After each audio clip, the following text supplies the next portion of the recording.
And our guest for this segment is Dr. Kevin Woller, who is at the very heart of S.H.I.E.L.D. I know. What's S.H.I.E.L.D.?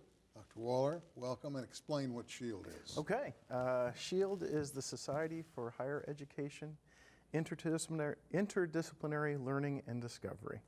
It is a state organization that I came up with myself, and I created S.H.I.E.L.D. because of a real need in education. We're going to have some video here in a minute, but first, let's talk a little bit more about why you saw the need for this. Well, I think everybody can understand the needs that we have in education right now. Not a lot of money, not a lot of opportunities, and in our realm as teachers, we do service, which is pretty easy as long as you're interested in it. Teaching, of course, which is what we're hired for, and so one of the harder things to do is get opportunities for research. And that's the same for our students. Usually you have to go across state or within the state.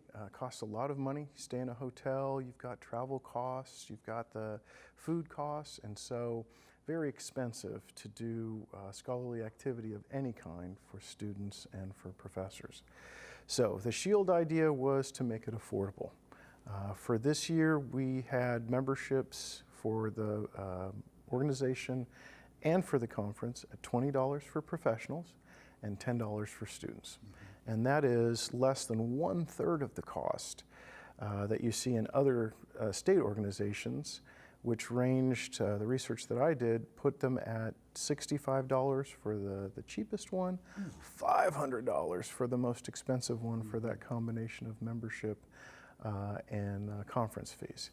When you go out of state, it gets even more expensive. And so that's why I started this endeavor, trying to help students and educators here in the state of Oklahoma to be able to both afford and continue to do their scholarly activity. And get the feel for the big competition. Absolutely, absolutely. Well, we have some video. Emily, if you wouldn't mind to roll that for us, and if you would, kind of give us an idea of what we see here first.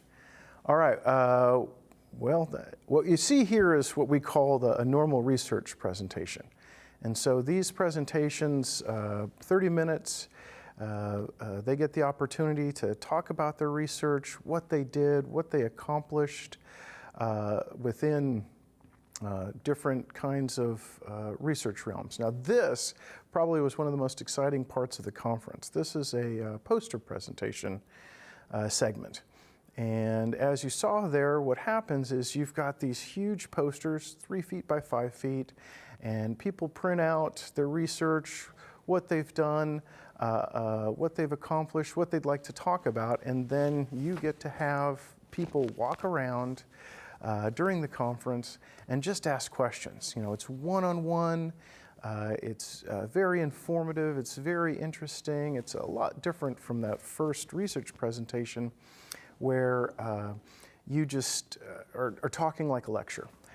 With the posters, and that's most of the research that I've done over the years, I love doing posters because for one, people who are interested will come up and talk to you, and so you have a very interested audience, and then they usually have questions, and you get into really engaging conversations about the research topic or whatever it is that you were doing for the conference. So it's fascinating stuff. You just had this segment that we just saw a little bit of, about a week ago, and that wasn't the first one here, was it? No, this S.H.I.E.L.D. conference was the very first. Oh, it was? Yes, yeah. Let's see, it was October 27th is when I incorporated S.H.I.E.L.D. And one of the things I talked about in the conference in my keynote that I'm a little crazy, and I am, because I never thought I could pull it off. A lot of people didn't think I could pull it off, including myself.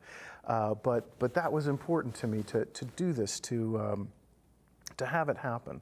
The need was so great. I talked to people across campus, and so many students and faculty alike were in need of a place to go. You know, a lot of them were saying, I can't do presentations this year. I can't afford it.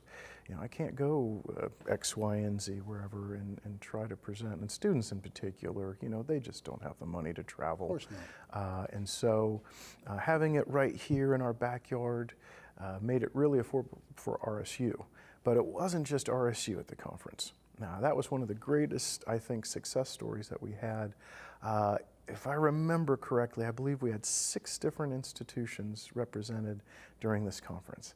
Obviously, Rogers State University, but we had researchers from Cameron University, Langston University had some representatives, UCO, I think we had a couple of folks from there, NSU, we had several from NSU, and then OU Tulsa. And so it was not just for RSU, it was for people in the area, and we brought in a lot of interesting and different sort of researchers to make There this have to be conference takeaways from something like this, and you, having been the man in the driver's seat who launched it, who got it started, you have to be especially proud of the fact that it came off seemingly without a hitch. Yeah. Were there elements there, were there presentations made that really caught your eye? My biggest regret in this conference was because of me taking care of the conference itself, I really didn't get to go to that many. That's the reality, and like I said, the regret of what I had to do. I did get to go to a couple, and so these aren't indicative necessarily of the best ones, but they were interesting enough for me to be able to, not interesting enough for me to be able to attend, but I got the opportunity to attend. One was a historical piece, and it dealt with the Civil War and a campaign. And when you think about the Civil War and their campaigns, you usually think, hey, it's probably the reason behind winning or losing are the battles, right? And what we found out was it had nothing to do with the battles at all, or not really. And this, the campaign happened right here in the state of Oklahoma. It was the weather. It was during the summer, and think of Oklahoma summers, how hot they are, and the woolen uniforms that they're in. It was the lack of drinking water. It was a lack of supplies. And so it really had less to do with the actual battles or confrontations, but what the campaign was decided by was bad water and terrible weather conditions. So it's interesting you mention that, because I know that a lot of folks don't give that a lot of thought. But back in the day, as democracy was making its way across this great land of ours, and one can only imagine in the various state houses as summer came across the land and really took hold. And here are the men, and occasionally a woman, very rarely, but occasionally there was a woman. But the men were always in those black wool suits. Yes. With the beards. Yes. With the waxed hair.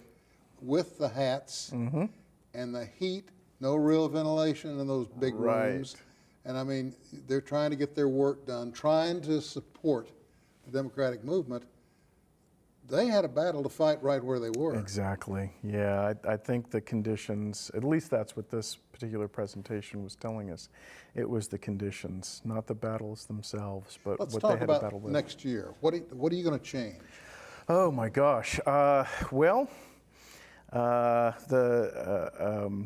we found out a lot in the conference. One of the things was we had one poster session, and it was, like you saw on the little film clip, it was really active. I'd like to get more. I'd like to have maybe 2 poster sessions just to get more activity. I think one of the biggest takeaways that I discovered from this conference, it was a day-long affair. So we started at 9 in the morning and we ended at 3 in the afternoon. But what I found was after lunch, we had a lot of people leaving. And so one of the things that we're going to have to try to figure out is how to get people to stay, for the entire event, to not just do their presentations and go. And I think if we had 2 poster sessions, one in the morning, one in the afternoon, that might have more people stay, because that's, everybody just goes to that Surely poster session. you expect a bigger turnout, though. I sure hope so. We did have over 50 members, which was pretty impressive for a first go-around.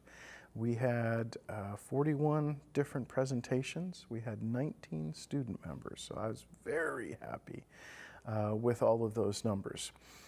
But yeah, I'm hoping it's going to grow every year. I mean, as a first effort, from what I'm told, a lot of times first-time conferences can be 5 members, 10 members, you know, so I was expecting it to be really small, and we had 50. Doctor, we're out of time. Oh, Thank okay. you. Thank you so much. All I right. appreciate hearing from you, and Okay. we'll do this again. All right.